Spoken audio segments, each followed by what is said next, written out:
Hola, Dios les bendiga, bienvenidos a la clase número 39, gloria a nuestro Señor. Hoy vamos a entrar a hablar acerca del libro de Primera de Samuel, vamos a entrar de lleno ya a ese libro, así es que espero que se puedan quedar con nosotros y puedan gozarse en esta enseñanza que el Señor tiene para nosotros en este día. Comenzamos. Vamos a comenzar, vamos a orar para presentarle nuestra clase a nuestro Señor. Padre, te adoramos, Señor, te bendecimos, te damos gloria, te damos honra, Señor Dios poderoso, porque tú eres grande, Señor, porque tu misericordia hasta aquí nos ha traído, nos ha alcanzado, Señor, nos ha colmado bendiciones. Gracias, Padre. Gracias, Señor Dios poderoso, por este día precioso, Señor, que has hecho para nosotros, Señor, para que nos regocijemos en ti, Señor, en tu palabra, Señor, para que disfrutemos, Señor, de lo que tú tienes para nosotros en este día. Bendícenos, Señor, a cada uno de los que vamos a escuchar este video. Señor, guárdanos, protégenos, Señor, y ministra tu palabra en nuestro corazón. Para tu gloria y tu honra te lo pedimos, Señor, en el nombre poderoso de nuestro Señor Jesucristo. Amén. Bueno, la semana pasada estuvimos hablando acerca del libro de Ruth, y como es un libro bien cortito, pues lo terminamos ya. Esta es la clase número 39. Ya llevamos creo que más de un año dando las clases, gloria al Señor, que han estado ustedes siempre fieles. Finalmente llegamos a uno de los libros más, para mí más bonitos, porque es como una historia narrativa, ¿verdad? Pero que tiene mucha enseñanza, y es el libro de Primera y Segunda de Samuel. Los libros de Primera y Segunda de Samuel en nuestras Biblias modernas, ¿verdad? Son dos libros separados, pero esa división es simplemente por la longitud del rollo, ¿verdad? Originalmente se escribió como una sola historia, pero, ¿verdad? Como ya les había explicado, se hace en separación para que nosotros podamos tener esas divisiones y también lo podamos encontrar en nuestras Biblias, ¿verdad? Como los versículos están enumerados.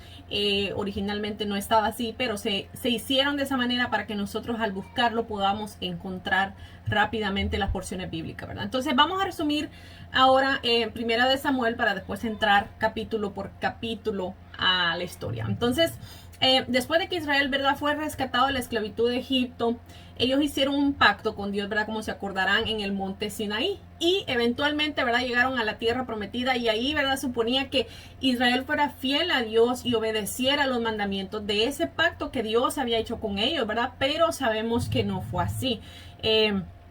Antes del libro de Samuel, ¿verdad?, el libro de Jueces nos mostró a todos nosotros, ¿verdad?, lo estuvimos estudiando, y nos mostró cómo Israel falló completamente en cumplir esa tarea, ¿verdad?, esa tarea que tenían con Dios, ¿verdad?, ese pacto, ¿verdad? Y vimos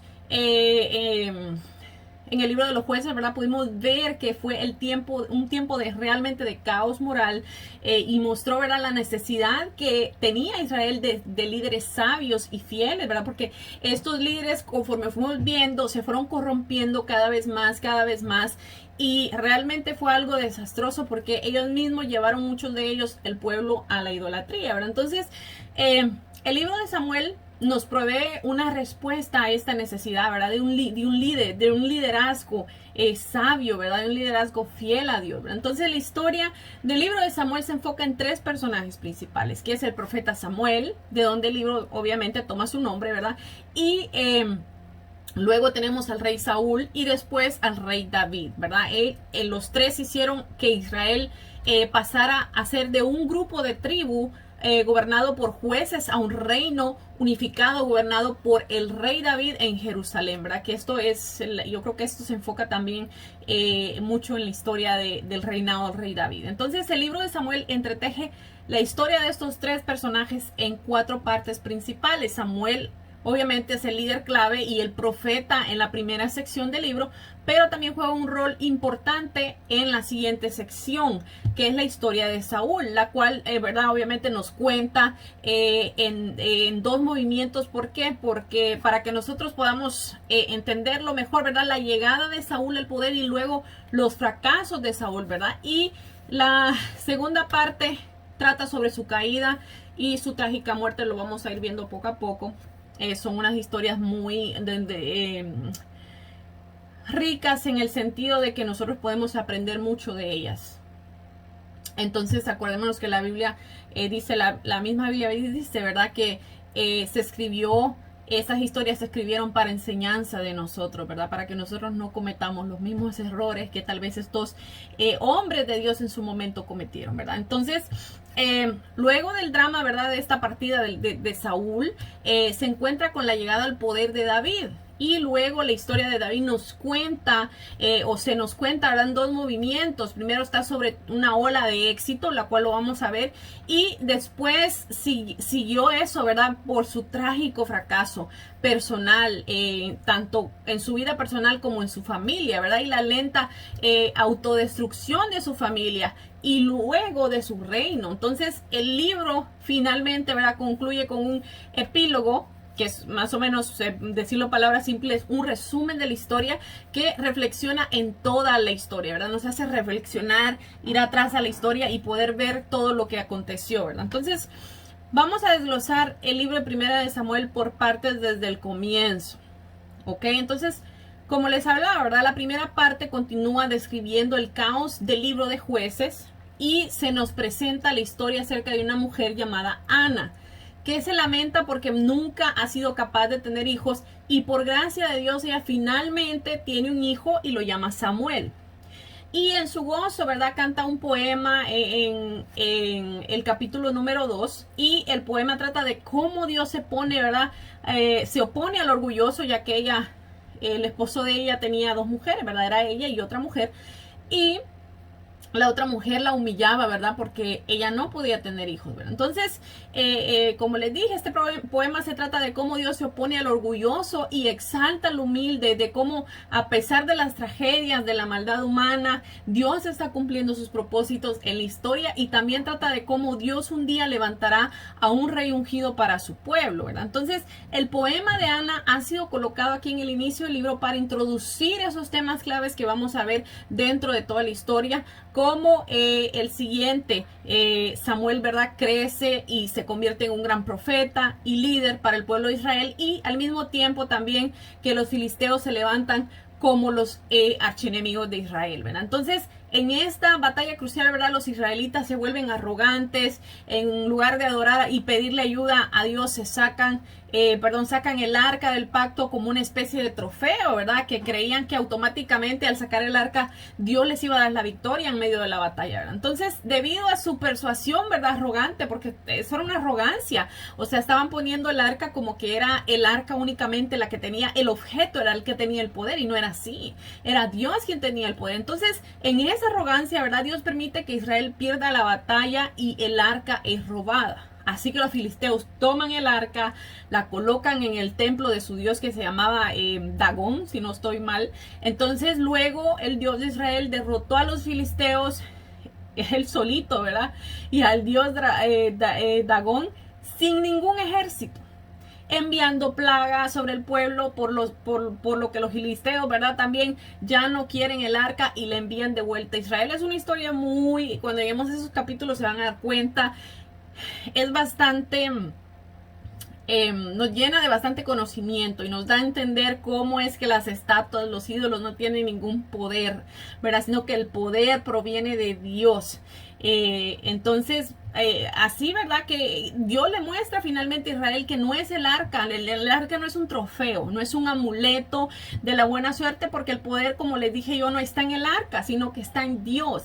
Así que Dios se opone a ese orgullo entre los filisteos, pero también entre su propio pueblo, ¿verdad? Porque los filisteos creyeron, bueno, nosotros les quitamos el arca a los israelitas, finalmente ellos ahora no nos van a poder vencer, porque el amuleto de la buena suerte de ellos era el arca y ahora que nosotros se la robamos, ahora ellos no van a poder hacer nada contra nosotros, ¿verdad? Entonces Dios les demostró que no es el objeto el que tiene el poder, sino que es Él, ¿verdad? Y así, ¿verdad? Israel necesita permanecer humilde y obediente si quiere experimentar la bendición del pacto de Dios, que nos va a llevar a nosotros a la siguiente sección, ¿verdad? Entonces, finalmente los israelitas vienen con Samuel y le dicen que quieren un rey como todas las demás naciones. Hasta ese tiempo no habían reyes entre Israel, ellos eran gobernados por Dios, y como vimos en el libro de los jueces, Dios ponía ciertos hombres que lideraran en ciertos tiempos, ¿verdad? Pero todo lo que hacían lo dirigía Dios, ¿verdad? O más o menos todo, ¿verdad? porque siempre en más de algo se desviaban, pero Dios era el que daba la orden y el pueblo era el que ejecutaba. Pero en este momento ya los israelitas quieren un rey, como las demás naciones tenían reyes, entonces ellos también querían un rey, ¿verdad? Entonces vienen con Samuel, le dice que quieren un rey como todas las demás naciones, así que Samuel obviamente se molestó, ¿verdad? Y fue a consultar con Dios y Dios le dice que les pondrá un rey, ¿verdad? Que no, porque Samuel sentía como que lo estaban desechando a él como el profeta de Dios en ese momento, ¿verdad? Como el líder del pueblo, porque él estaba liderando en ese momento, pero ellos querían un rey, no querían solamente un líder, sino que querían un rey. Entonces Samuel molesto se va a consultarle a Dios, ¿verdad? Y Dios les dice, ok, no te preocupes, no te desecharon a ti, Samuel. No te desecharon a ti como líder, sino que a mí me han desechado como su Dios, como su rey. Entonces, Dios le dice a Samuel, ¿verdad? Finalmente, ¿sabes qué? Si ellos quieren un rey, yo les voy a dar un rey. Y, ¿verdad? Aquí se nos presenta ya a Saúl, el primer rey que vino a ser el primer rey de Israel. Y Saúl empieza siendo muy prometedor, es alto, dice la Biblia, es bien parecido, es el candidato perfecto para ser rey. Pero obviamente, como todos los demás, tiene sus fallas de carácter y pues es un poco deshonesto, lo vamos a ir viendo, le falta la integridad y pues parece incapaz, ¿verdad?, de reconocer sus propios errores. Cosa que muchos de nosotros como seres humanos nos pasa la mayoría de veces. Y estas fallas, ¿verdad?, finalmente se convierten en su perdición. Y aunque él ganaba algunas batallas al principio, sus fallas son tan profundas, ¿verdad?, que eventualmente se descalifica a sí mismo por desobedecer a Dios o a los mandamientos de Dios, ¿verdad? Entonces, finalmente, Samuel ya anciano confrontó a Saúl. Samuel le había advertido a Israel, ¿verdad?, que solo serían beneficiados por un rey que fuera humilde y fiel a Dios, ¿verdad? De otro modo, los reyes de Israel iban a traer ruina sobre Israel. Y si nos vamos a ver a lo largo de la historia, fue prácticamente lo que pasó, porque la mayoría de reyes estaban corrompidos. Conforme fue pasando el tiempo, se fueron corrompiendo más y eso fue un caos, ¿verdad? Pero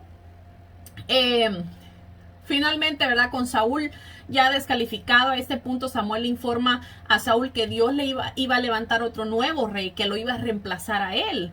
Y así comienza, ¿verdad?, la caída de Saúl. Y al mismo tiempo Dios está trabajando, ¿verdad?, para levantar ese nuevo rey, ¿verdad?, que le había dicho ya a Samuel. Entonces, este era un pobre pastor de ovejas llamado David. Y este era el candidato que cualquiera hubiera pensado que era el menos probable, ¿verdad?, el menos posible, ¿verdad?, para ser rey. Pero la famosa historia de David y Goliat, que la mayoría de nosotros tal vez hemos oído o hemos visto alguna película o conocemos, ¿verdad?, nos muestra que Dios no eligió a David por la posición de su familia o porque él fuera un hombre importante, sino simplemente por su confianza radical y la lealtad que él tenía hacia Dios, el Dios de Israel, ¿verdad? Entonces, después de esto, ¿verdad?, vemos a Saúl descender lentamente y finalmente queda hasta incluso loco, ¿verdad?, mientras que David va llegando al poder. Entonces David comienza a trabajar para Saúl como general y está ganando todas esas batallas, ¿verdad? Después de la batalla de David y Goliat, esa famosa batalla, David se hizo muy famoso en medio del pueblo, ¿verdad? Porque todo el mundo escuchó esa historia. Entonces Saúl lo puso a él, no solamente lo puso como el capitán, ¿verdad?, de su ejército general, sino que también le dio a su hija, Saúl le dio a su hija David para que se casase con ella. Entonces David no solamente era el general del ejército, la cabeza del ejército de Israel, sino que también era el yerno, ¿verdad?, del rey. Entonces finalmente, ¿verdad?, David está ganando todas estas batallas y también está ganando, como le dije, fama. Y Saúl, al ver todo esto, se pone celoso y empieza a perseguir a David, hostigándolo y tratando de asesinarlo, ¿verdad? Entonces David no ha hecho nada malo, y así que simplemente David huye y espera en el desierto, ¿verdad? Entonces esta situación nos muestra, ¿verdad?, que el verdadero carácter de David, ya que él tiene muchas oportunidades de matar a Saúl, lo vamos a ver, pero no lo hace porque él respeta el rango que está sobre él, ¿verdad? En este caso el rey, ¿verdad? Porque él ya Dios lo había mandado a Samuel a que lo ungiera como el nuevo rey, pero todavía él no había asumido su cargo porque el rey que estaba antes de él, que es Saúl, todavía estaba vivo. Y mientras Saúl estuviese vivo, David no podía usurpar el trono, ¿verdad? Tal vez sí lo hubiera podido haber hecho, pero él tenía tanto respeto por el rey Saúl que él nunca se atrevió a tocarlo. Incluso llegó a decir: líbreme Dios de tocar al ungido de Jehová, ¿verdad? Entonces él lo miraba como el ungido de Dios. ¿Por qué? Porque sí, Dios había ungido a Saúl como el rey, pero en este caso ya Saúl estaba desechado. Pero aunque David ya sabía todo esto, ¿verdad? Aunque David sabía que él era el nuevo rey, David nunca usurpó el trono de Saúl. Y incluso, como les dije yo, teniendo la oportunidad de matarlo, dijo él: no, líbreme Dios de tocar al ungido de Jehová. Entonces, la autoridad el respeto que David tenía sobre el rey Saúl, ¿verdad? Era muy grande. Entonces, David, ¿verdad? Eso lo hacía también por el temor y el respeto que le tenía a Jehová, ¿verdad? Entonces, aunque Saúl, como les dije, ¿verdad? Ya había sido desechado, ya Samuel lo había ungido a David, incluso lo ungió en secreto como un nuevo rey, ¿verdad? ¿Por qué? Porque si Saúl se enteraba, iba a querer matar inmediatamente a David, ¿verdad? Pero igualmente David pues no lo quiso tocar, ¿verdad? No lo quiso matar, a pesar de que el rey Saúl se pasó, persiguiéndolo para matarlo. Entonces, la confianza de David, ¿verdad? De esperar a que fuese por la mano de Dios que se le entregara el reino y no por mano propia, nos deja mucho que aprender de su paciencia y su carácter sumiso a Dios, como yo les comentaba. Entonces, muchos también de los poemas que encontramos, ¿verdad? En el libro de los Salmos, que están ligados a este momento de su vida y nos expresan la misma actitud de confianza que David tenía hacia el Señor en sus momentos de angustia. Nosotros podemos ver a través del libro de Salmos cómo David se expresaba al Señor, cómo él le pedía, pero decía él siempre, yo sigo esperando en Jehová. No, Jehová es mi libertador, él me va a libertar, él me va a salvar de la opresión, él me va a salvar de mis enemigos, y todo este tipo de palabras, ¿verdad? Llenas de confianza. Sí habían algunas que en donde se le notaba, las palabras salían como de un hombre que estaba afligido, pero aún en su aflicción siempre retornaba y decía: bueno, pero yo confío en Jehová. Entonces siempre al final, siempre él terminaba la frase con que aunque estuviera él siendo perseguido, siendo vituperado, pasando grandes dificultades, aunque él compartía todo eso que él sentía, pero al final siempre decía: Dios está conmigo, Dios es mi Salvador, Él me hará justicia, ¿verdad? Entonces, es algo muy precioso que nosotros podemos rescatar del rey David. No fue un hombre perfecto, vamos a ver eso también. Fue un hombre que cometió muchos errores, pero aún y con eso él se arrepentía, le pedía perdón a Dios y Dios lo perdonaba, ¿verdad? Entonces, finalmente, ¿verdad? La última sección del libro termina con una espantosa muerte. No es la última sección del libro, pero esta sección termina con la espantosa muerte de Saúl después de perder una batalla contra los filisteos. Y lo que podemos observar de este libro es que los personajes de Saúl y David son presentados de manera muy realista, ¿verdad? El autor los está poniendo o exponiendo como estudios de carácter, ¿verdad? Para que nosotros podamos encontrarnos a nosotros mismos en ellos. Como les dije yo, no solamente se escriben las victorias de David, sino que también se escriben los fracasos, ¿verdad? En su vida personal, los castigos, ¿verdad? Que Dios mandó por él haber desobedecido, por él haber hecho las cosas mal.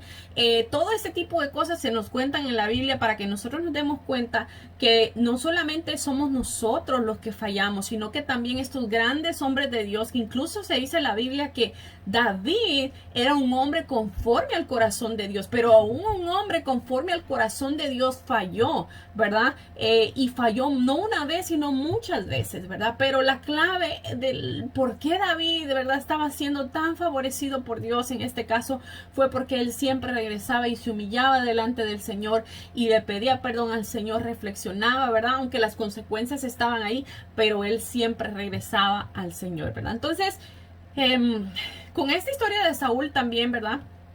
Vemos también una advertencia y es crucial para nosotros que reflexionemos en nuestras propias fallas de carácter. Y no solamente de Saúl, también de David, ¿verdad? Y de cómo nos dañan a nosotros y a los que nos rodean. Y con la ayuda de Dios, ¿verdad? Necesitamos nosotros también humillarnos a nosotros mismos y lidiar con nuestro lado oscuro, ¿verdad? Porque la historia de Saúl no se repita tampoco en nuestras vidas, ¿verdad? Entonces, David, por otro lado, también, ¿verdad? A pesar de sus fallas y sus luchas, se nos presenta también como un ejemplo de paciencia, de confianza, del tiempo de Dios en nuestras vidas, ¿verdad? Él está huyendo en el desierto siendo perseguido por Saúl, y David también tenía muchos motivos para pensar que Dios lo había abandonado, ¿verdad? Y como les dije, expresa en los salmos cómo él se sentía, pero siempre aún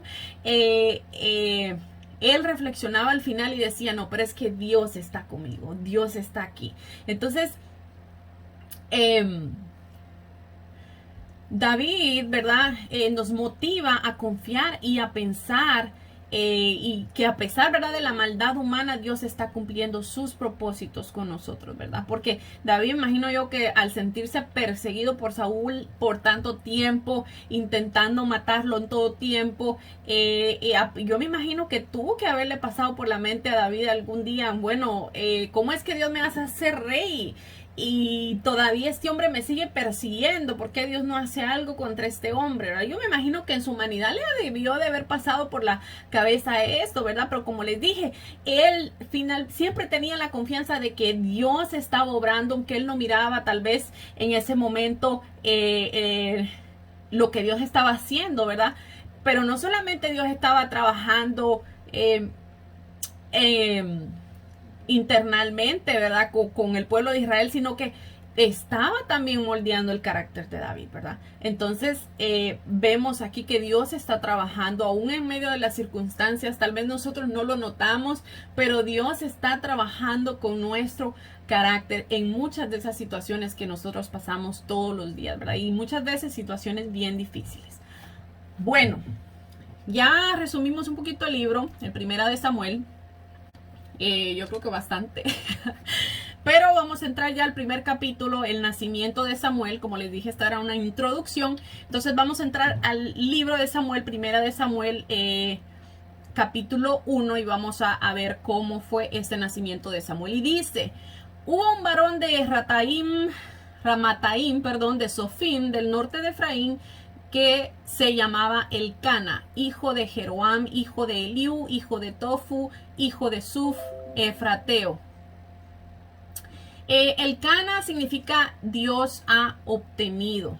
Cuando aquí dice el monte de Efraín, nos lleva a pensar, ¿verdad?, que se trata de la tribu de Efraín, pero solo era el nombre del lugar donde vivía Elcana, ¿verdad? Porque él era descendiente levita, y esto lo podemos encontrar en Primera de Crónicas 6, 25 al 28.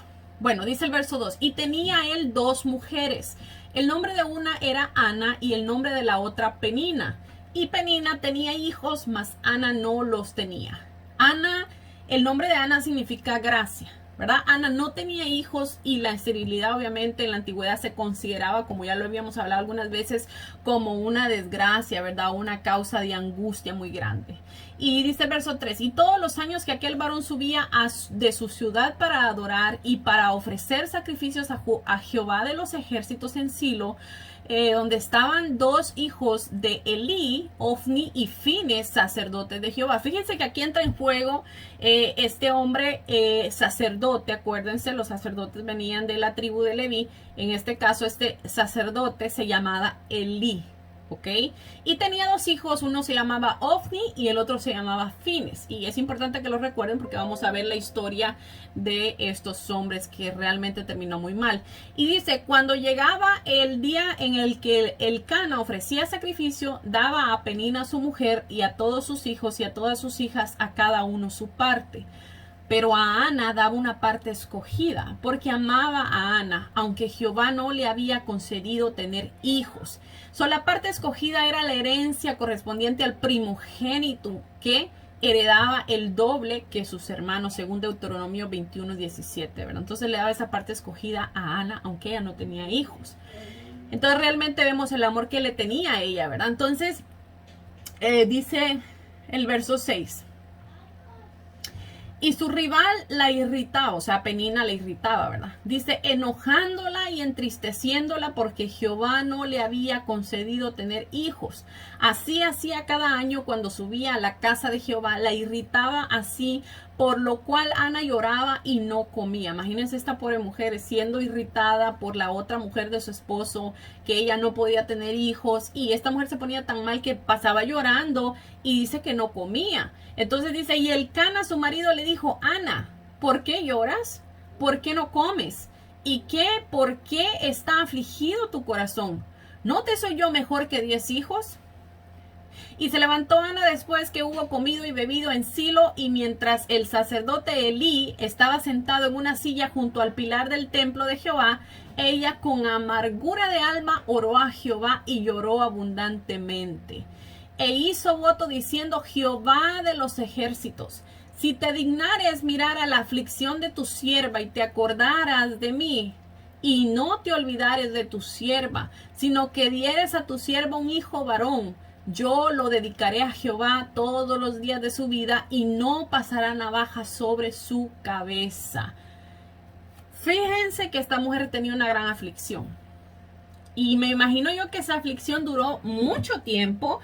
Y realmente de esa aflicción Dios hizo algo maravilloso, porque vamos a ver esta historia de Samuel que terminó siendo el líder del pueblo después de que Elí murió, y fue un hombre de Dios dedicado completamente a Dios, que añadió, ¿verdad?, a esta historia de Israel algo muy bonito, algo muy poderoso. Entonces, esa aflicción que ella tenía, Dios la convirtió en un gozo, no solamente para ella, ¿verdad?, sino que de beneficio para muchos en el pueblo de Israel. Entonces, esta mujer estaba diciéndole a Dios, ¿verdad?, que si Dios le daba un hijo, a ella le prometía a Dios regresárselo o entregárselo a él según el voto de los nazareos. Yo sé que ya hemos hablado acerca del voto de los nazareos, pero lo vamos a leer otra vez más para que nos quede claro qué es esto, ¿verdad?, el voto de los nazareos. ¿Ok? Eso está en número 6, capítulo 1 al 21, lo vamos a leer. Y dice, habló Jehová a Moisés diciendo, habla a los hijos de Israel y diles, el hombre o la mujer que se aparte haciendo voto nazareo para dedicarse a Jehová, se abstendrá de vino y de sidra, no beberá vinagre de vino, ni vinagre de sidra, ni beberá ningún licor de uvas, ni tampoco comerá uvas frescas, ni uvas secas. Aquí nos podemos dar cuenta, ¿verdad?, que no solamente les estaba permitido a los hombres, sino que aquí también menciona a la mujer, ¿verdad? En este caso, que yo recuerde, nunca vi en la historia, en la Biblia, ninguna mujer que haya hecho este voto nazareo. No lo sé, yo personalmente no lo he leído, no sé si estará ahí, no sé si habrá alguien tal vez que sepa, que lo pueda decir, pero yo no lo he encontrado. ¿Verdad? Hasta aquí yo no he podido leer toda la Biblia tampoco, no le he leído toda, hay partes que yo no he leído, pero yo no las he visto, ¿verdad? No he visto que ha habido una mujer que haya hecho un voto nazareo.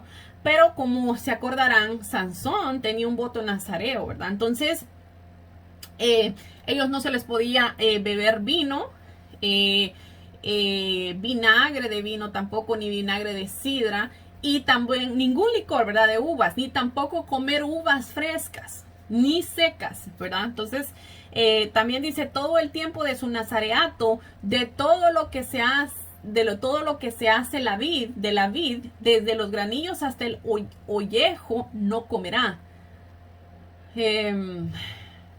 Todo el tiempo del voto de su nazareato no pasará navaja sobre su cabeza hasta que sean cumplidos los días de su apartamiento a Jehová, será santo, dejará crecer su cabello. Estos hombres, ¿verdad?, que tenían, digamos, que decían, ellos querían hacer este voto de nazareo, ¿verdad?, con Dios por un año. En todo ese año ellos se tenían que abstener de todos estos alimentos, del fruto de la vid, y no podían cortarse su cabello. Dice, todo el tiempo que se aparte para Jehová no se acercará a persona muerta, ni aún por su padre, ni por su madre, ni por su hermano, ni por su hermana podrá contaminarse cuando mueran, porque la consagración de su Dios tiene sobre su cabeza, y todo el tiempo de su nazareato será santo para Jehová. Prácticamente esta gente se apartaba, ¿verdad?, como un servicio especial, como para darle un servicio especial a Dios. Por eso Dios exigía que ellos se apartaran de todo este tipo de contaminaciones, ¿verdad? Porque contaminaban ese apartamento, el apartamiento, ¿verdad? Que Dios quería para con ellos, ¿verdad? Y como se acordarán en el libro de Jueces, vimos que Sansón rompió totalmente por todos lados este pacto, ¿verdad? Bueno, seguimos en la historia que estamos leyendo acerca de Samuel. Dice, mientras Ana lloraba largamente delante de Jehová, Elí estaba observando la boca de ella. Sabemos que esta mujer llegó bien amargamente, con un llanto, con un dolor, a postrarse en el altar, ¿verdad? Por decirlo de una manera, y a hablarle al Señor orando, que ella estaba desesperada, ¿verdad? Entonces el sacerdote Elí estaba viendo, pero ella movía sus labios, pero no se oía la voz. Es como cuando tú estás llorando, por dentro tú estás pidiéndole al Señor, pero tú estás llorando y llorando y no te sale ninguna palabra, pero en tu mente, en tu corazón tú estás hablando con el Señor, ¿verdad? Yo me lo imagino de esa manera. Pero dice que ella movía los labios y Elí la estaba observando, la boca de ella, ¿verdad? Pero dice, pero Ana hablaba en su corazón y solamente se movían sus labios y su voz no se oía. Y Elí la tuvo por ebria. Imagínense, este hombre la vio y dijo, esta mujer que viene a hacer aquí el templo borracha, ¿verdad? Entonces dice, le dijo Elí, ¿hasta cuándo estarás ebria? Digiere tu vino. Y Ana le respondió diciendo, no, Señor mío, yo soy una mujer atribulada de espíritu. No he bebido ni vino ni sidra, sino que he derramado mi alma delante de Jehová. No tengas a tu sierva por una mujer impía. Miren que Ana reconocía que una mujer, ¿verdad?, de Dios no bebía. Ella reconocía, porque le dice, no tengas a tu sierva por una mujer impía. Un impío es alguien que peca constantemente, ¿verdad? Entonces ella decía, no, por favor no me confundas con una pecadora, porque yo no he tomado ningún vino. Dice, porque por la magnitud de mis congojas y de mi aflicción he hablado hasta ahora. Entonces ella le estaba explicando a Elí, ¿verdad?, que ella no era una mujer impía, que no la tuviera por ebria, que no la tuviera por impía, porque ella lo que estaba haciendo era que, porque ella estaba tan cargada en su corazón por esa aflicción, es que estaba ella derramando su alma delante de Jehová llorando, ¿verdad? Entonces dice, Elí respondió y dijo, ve en paz y el Dios de Israel te otorgue la petición que le has hecho.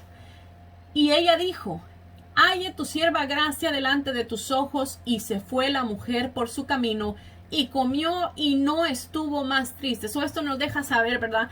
Y lo digo con conocimiento de causa, que cuando nosotros sentimos algo pesado en nuestro corazón, cuando estamos pasando alguna situación, algo bien difícil, y nosotros no queremos tal vez hablar con nadie, no queremos oír nada, nosotros simplemente queremos derramarnos delante de nuestro Señor, darle la queja a nuestro Señor, por decirlo de una manera, hablar con Él.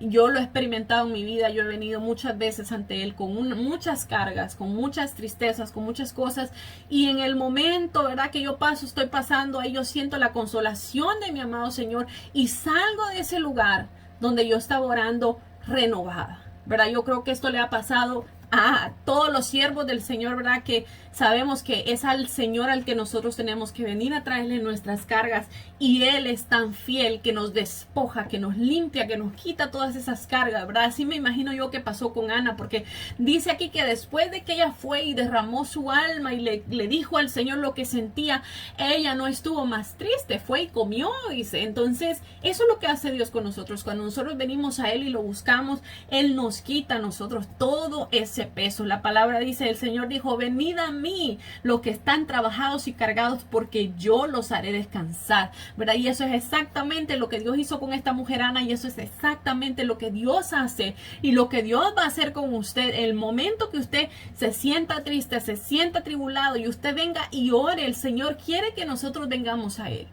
¿Por qué? Porque nadie, tal vez otra persona te puede dar un consejo, pero no hay nada como venir a los brazos de papá, que sentir su abrazo, sentir que Él está ahí, sentir que Él te está dando las palabras correctas, ¿verdad? Porque muchas veces en medio de esas aflicciones que nosotros sentimos, nosotros somos los que hemos cometido el error, y por ese error han venido consecuencias y nos ha dolido, ¿verdad? Entonces Dios nos hace entender las cosas, ¿verdad? No solamente nos consuela, sino que nos hace entender nuestros errores, y ya nosotros salimos de ahí con una mente diferente, renovados, ¿verdad? Tratando de enmendar lo que nosotros hicimos y entendiendo también que también nosotros cometemos errores y que nosotros tal vez estábamos en esa situación porque cometimos un error y, ¿verdad? Ahora nos da paz porque ya nosotros no pensamos tal vez que alguien me hizo algo, sino que tal vez yo fui la que detoné las cosas, ¿verdad? Entonces, Dios no deja nada suelto. Dios es misericordioso, Dios es maravilloso y cuando Él nos confronta lo hace de una manera tan especial que aunque es duro, ¿verdad? A veces la palabra que nos confronta, pero nos trae a un arrepentimiento y en nuestro corazón se va renovando, ¿verdad? Como dice la palabra cada día y al final esa confrontación nos da vida, ¿verdad? ¿Por qué? Porque al final nosotros vamos a poder entender y vamos a poder ya no hacer eso que tal vez nos estaba causando daño, que le estaba causando daño a otro, ¿verdad? Y así se va la palabra trabajando en nosotros, dándonos vida. Por eso es que nos deja a nosotros con una paz tan grande. ¿Por qué? Porque nosotros podemos por medio de ella reconocer nuestros errores, ¿verdad? Y saber que si nosotros nos arrepentimos y venimos al Señor, Él nos perdona y nos restaura y nos vuelve a levantar, ¿verdad? Dice, bueno, y levantándose de mañana adoraron delante de Jehová y volvieron y fueron a su casa en Ramá. Y Elcana se allegó a su mujer y Jehová se acordó de ella. Sabemos que esa petición no fue en vano, ¿verdad? Ese día que ella fue a orar ante el Señor no fue en vano, ¿verdad? La frase que dice aquí, Dios se acordó de ella, nos deja saber que Dios es el dador de la nueva vida concebida, ¿verdad? Porque en el Antiguo Testamento acordarse significa... no significa solamente pensar en alguien, sino que obrar a su favor, ¿verdad? Y eso es lo que Dios hace con nosotros, obra a nuestro favor. Dice, y aconteció que al cumplirse el tiempo, después de haber concebido a Ana, dio a luz un hijo y le puso por nombre Samuel, diciendo, por cuanto lo pedía Jehová. Después subió el varón Elcana con toda su familia para ofrecer a Jehová el sacrificio acostumbrado y su voto. Pero Ana no subió, sino dijo a su marido, yo no subiré hasta que el niño sea destetado, para que lo lleve y sea presentado delante de Jehová y se quede allá para siempre. Wow, ¿verdad que? Yo admiro de verdad la valentía de esta mujer, porque ella sinceramente le hizo una petición al Señor, pero le prometió algo al Señor. Y vemos que aquí ella lo quiere cumplir, tiene esa disposición de cumplirlo. Imagínense lo difícil que ha de ser no poder quedar embarazada, finalmente quedar embarazada y acordarte que se lo prometiste al Señor, que le ibas a entregar ese niño al Señor para que sirviera al Señor. Y según el libro histórico de los Macabeos, de Segunda de Macabeos, esto es un libro que no entra en el canon bíblico, ¿ok? Pero es un libro histórico. Con acontecimientos verídicos, ¿verdad? Pero solamente que nosotros no los vemos como inspirados por el Espíritu Santo, ¿verdad? Inspirados por Dios. Por eso es que nosotros no los tenemos en nuestra Biblia, pero sí son libros históricos, ¿verdad? Que nos enseñan a nosotros esas historias, ¿verdad? Que pasaron en estos tiempos. Y según el libro de Segunda de Macabeos, específicamente el capítulo 7, el versículo 27, sugiere, según lo que yo estaba viendo, que los hijos de los israelitas se les destetaba aproximadamente a los 3 años. Entonces imagínense ir a llegar a agarrar tu hijo de 3 años y dejarlo en el templo para que sirviera al Señor desde los 3 años. Eso ha de haber sido algo bien difícil. Bueno, y dice, y Elcana su marido le respondió, haz lo que bien te parezca, quédate hasta que lo destetes, solamente que cumpla Jehová su palabra. Y se quedó la mujer y crió a su hijo hasta que lo destetó. Después que lo hubo destetado, lo llevó consigo con 3 becerros, un efa de harina y una vasija de vino, y lo trajo a la casa de Jehová en Silo, y el niño era pequeño. Y matando el becerro, trajeron el niño a Elí. ¿Se acuerdan que Elí era el sacerdote, verdad? Que estaba ahí en el templo. Dice, y ella dijo, oh, Señor mío, vive tu alma, Señor mío. Yo soy aquella mujer que estuvo aquí junto a ti orando a Jehová. So ella le hizo recordar, ¿verdad, a Elí? Que ella era aquella mujer la cual él pensó que estaba ebria, ¿verdad? Y dice, por este niño oraba y Jehová me dio lo que pedí. Yo pues lo dedico también a Jehová, todos los días que viva será de Jehová. Y adoró allí a Jehová. Wow, qué tremendo, como les decía yo a ustedes, ¿verdad? Que esta mujer dejó a su hijo ahí, ¿verdad? Y dijo, este es el niño por el cual lloraba.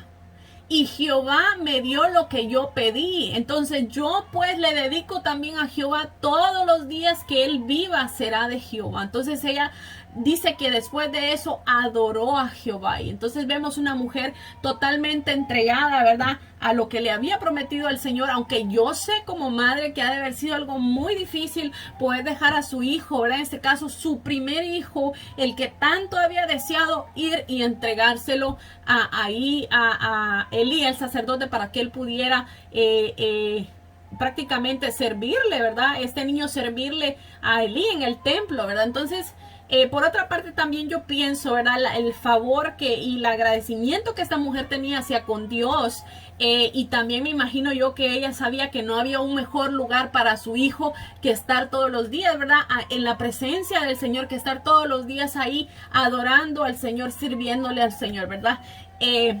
Una historia muy linda. Vemos que de principio ya podemos entrar a ver que este personaje, Samuel, es un milagro de Dios, ¿verdad? Que Dios realmente le concedió ese milagro a esta mujer llamada Ana. Bueno, yo creo que hasta aquí nos vamos a quedar, porque ya abarcamos bastante. La semana que viene vamos a seguir viendo esta historia de Samuel, ¿verdad? Como ya entramos en este libro, y es muy bonita, así es que espero que la semana que viene también se queden con nosotros, para poder nosotros seguir abundando en este tema, en estas historias que son muy muy bonitas. Vamos a orar para despedirnos y darle gracias al Señor. Yo sé que fue una clase tal vez un poquito corta, pero yo siento que fue de mucha edificación para mi vida, y yo sé que también lo va a hacer para edificación de sus vidas. Así es que vamos a darle gracias a nuestro Señor. Padre amado, Padre bueno, te bendecimos, Señor. Te adoramos, te damos gloria, Señor, te damos honra, Señor. Gracias, Padre amado. Gracias por tu palabra, gracias por tu presencia, Señor, que nos ministra, Señor, a través de tu palabra, Señor. Gracias, Padre amado, porque así como esta mujer Ana, Señor, tú viste su aflicción, Señor, así también tú ves nuestra aflicción, Señor. Y tú te acuerdas de nosotros, Señor, y nos levantas, Señor, y limpias, Señor, de nosotros todas esas cargas, Señor. Te damos gracias, Señor, porque sabemos que no hay nadie en este mundo que tenga ese poder maravilloso, Señor, que tú tienes, Señor, de limpiarnos, de levantarnos de lodo cenagoso, Señor. Ese poder solamente lo tienes tú, Padre amado, y te damos gloria y te damos honra, Señor, porque hemos podido experimentar ese poder en nuestras vidas, Señor. Síguete, Padre Santo, glorificando, Señor, en nuestras vidas, en las vidas de aquellos que están en necesidad, Señor, en las vidas de aquellos que están pasando tormentos, Señor, que están pasando situaciones, Señor. Mira a los enfermos, Padre Santo. Si es tu voluntad, Padre amado, sánalo, Señor. Levántalo, Señor, como un milagro de testimonio, Señor, de tu nombre y de tu poder, Padre amado. Te damos gloria y te damos honra, Señor. Gracias, Padre amado, en el nombre poderoso de Jesús. Amén y amén. Bueno, que Dios me los bendiga, que Dios me los guarde, y si Dios permite, nos vemos el sábado que viene. Adiós.